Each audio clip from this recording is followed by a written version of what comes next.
Chika's fist clenched as she strode through the village, dragging her younger brother Olu along. Her heart pounded, a mixture of anger and determination fueling her steps. She had heard the rumors, whispers that her quiet, reserved brother had lost a fight to another boy. It was unacceptable. No one would humiliate her family, not if she had anything to say about it. The villagers watched her pass with a mix of fear and respect. Chika was no ordinary young woman. At 22, she had earned a reputation as a fierce fighter and a troublemaker, someone who didn't back down from any challenge. Unlike most girls her age, she had no female friends, only 2 close male companions who helped her on the farms. Together, they worked tirelessly, doing whatever was necessary to keep their families fed. Chika's life was far from easy. Even though she was the only daughter in her family, she had taken on the role of breadwinner, a burden that had hardened her over the years. Her father, once strong and capable, was now elderly and sickly, leaving Chika to provide for him and her quiet younger brother, Olu. They lived in a small hut on the outskirts of the village, a modest home that Chika fiercely protected. To earn money, she and her friends worked in other people's fields or hunted game, selling the meat to make ends meet. But in a village where people often tried to take advantage, Chika had learned to fight, literally, to get what she was owed. But even Chika's tough exterior couldn't protect her from the softness she felt for Kelechi, the most handsome man in the village. He was charming, with a smile that made many girls swoon, including Chika. She often gave him the best cuts of meat from her hunts, hoping to win his favor. But Kelechi didn't care for her in the way she wished. He accepted her gifts with a smile, but never reciprocated her affection. Instead, he used her offerings to woo other girls, leaving Chika to nurse her wounded pride in silence. She never confronted him, fearing rejection, so she turned her anger on the other girls who vied for his attention.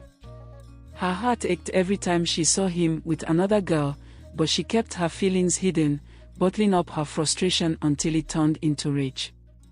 That rage fueled her as she stormed toward the house where the boy who had beaten Olu lived, determined to settle the score.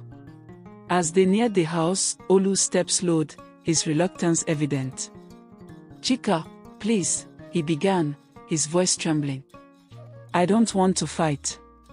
Chika didn't stop. "You won't have to," she said firmly. "I'll handle it." But as they rounded the corner, Chika's focus shifted. In the distance, she spotted Kelechi walking with a girl. A girl who had recently taunted Chika, boasting about how Kelechi would never be interested in someone like her. The girl's words had stung, but seeing them together now, laughing and enjoying each other's company, was too much for Chika to bear. Without thinking, Chika released Olu's arm and started running toward them, her vision clouded by fury. The girl saw her coming and bolted, heading straight for the village square where Prince Ikina, the chief's second son, lounged. Ikina was everything his older brother, Prince Ovi, was not. Arrogant, rude, and spoiled. He used his status as a prince to get away with anything, and no one dared to stand up to him. Except for Chika. The girl, desperate for protection, ran behind Ikina, pleading for his help. But Chika was beyond reason. She lunged at the girl, declaring that not even the prince could save her. Ikina, unused to being disrespected, shoved Chika away with more force than he realized. She stumbled, her head hitting the ground with a sickening thud. For a moment, everything went silent. The pain shot through Chika's head, but she gritted her teeth, refusing to give Ikina the satisfaction of seeing her cry out. Ikina, indifferent to her pain, turned and walked away, the girl following him, laughing at Chika's misfortune. After they left, Chika realized that she could not see in her right eye. It took every ounce of strength Chika had to get back on her feet and make her way home. Her father, seeing her pale face and the hand she had over her eye, wasted no time in taking her to the village healer. The news was grim, the injury to her eye was severe, and her eye might never fully heal. Chika's world crumbled. Kelechi would never like her now. But more than the physical pain was the sting of humiliation. Ikina had hurt her, and the whole village would soon know. Chika, who had never lost a fight, had been brought low by someone who didn't even care.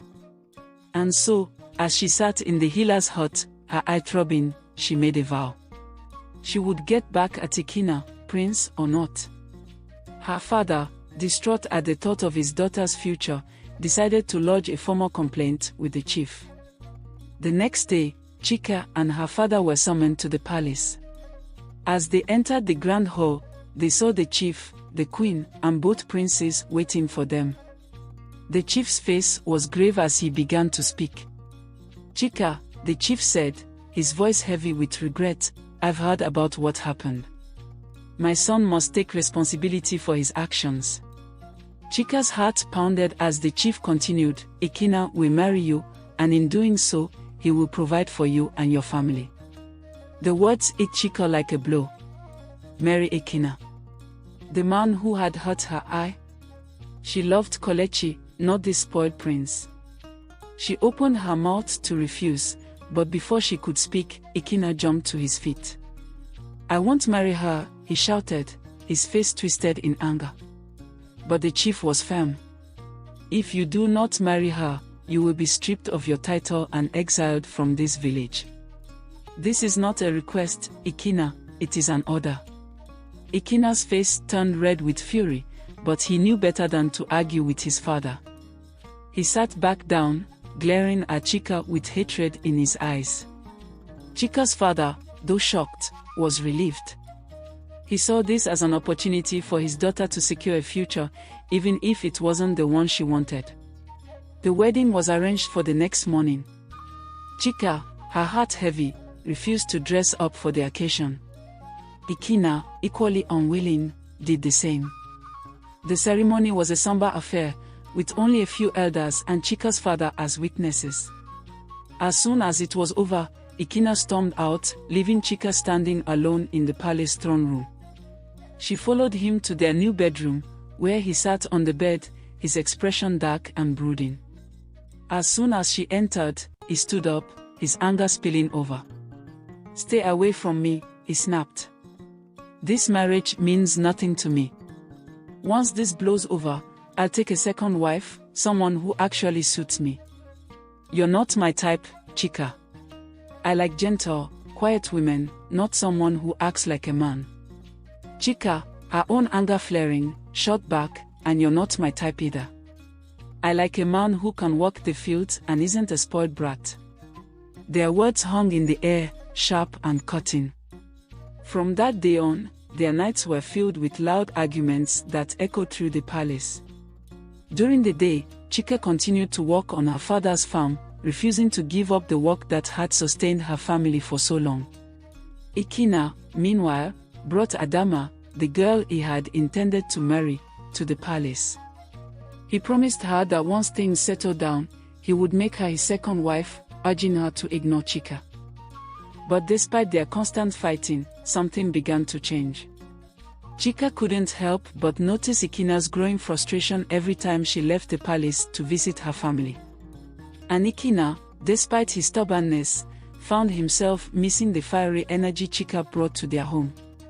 One evening, after another heated argument, the chief called them both to his chambers.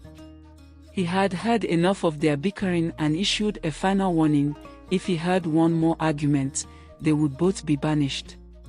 Chika, though still convinced she didn't love Ikina, couldn't help but feel a sting of jealousy every time she saw him with Adama. She had to admit that Ikina was handsome, but she told herself that was the only good thing about him. Feeling lonely in the palace, she asked the chief for permission to stay with her father for a few days. The chief, seeing that she might need some time away, agreed.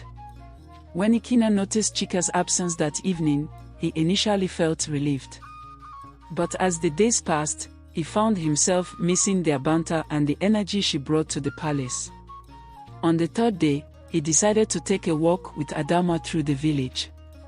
As they walked, he spotted Chika sitting with her two male friends, laughing heartily. For the first time, Ikina noticed how beautiful his wife was. A pang of something unfamiliar stirred in his chest, but he quickly brushed the thoughts away, convincing himself that she was cheating on him. When Chika returned to the palace that evening, she was unaware of Ikina's suspicions. He immediately confronted her, demanding to know who the men were that he had seen her with. Chika calmly explained that they were her friends and that it was none of his business. Enraged, Ikina forgot the chief's warning and threatened to report Chika and have her banished. He reminded her that she was his wife and should stay away from other men. The chief, having received another report of their loud argument, summoned them once again. Ikina accused Chika of cheating, but the chief took her side, explaining, "They are just her friends, Ikina. I looked into it.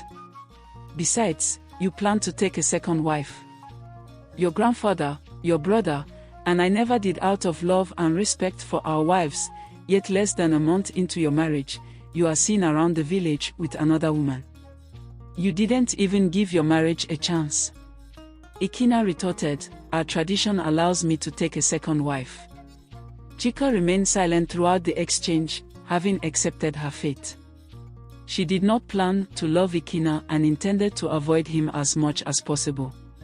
At least her family would be taken care of, and she could continue farming her father's land to earn extra money. Chika's right eye had healed completely. In the days that followed, Ikina noticed that Chika avoided him and continued working in the fields, returning only at night. He began to admire her hardworking spirit and found himself noticing her beauty more and more. Ikina wanted to get closer to her but remembered her words, calling him a spoiled brat. Determined to change her impression of him, he began to change his ways. Ikina started ignoring Adama and focused on bettering himself. One night, he asked Chika if she really thought he was a spoiled brat. She confirmed that everyone in the village thought so.